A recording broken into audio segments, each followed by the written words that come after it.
How should I use Terra Vega? Shake the bottle well before each use.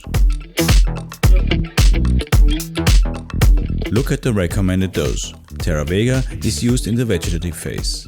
In this case we have a 5-liter container, so we add 15 to 25 milliliters of Terra Vega. Take the cap off and squeeze until you have filled up the reservoir with the recommended dose. Keep the bottle's measuring reservoir on the top side while pouring in.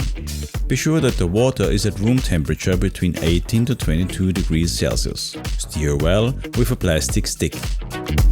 Now the nutrient solution is ready for watering to plants. In our sample, we are watering an orange tree with 11 liters of soil.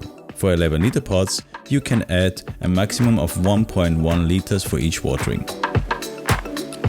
You will find further information on how to grow your plants in our leaflets, grow schedules and on our website.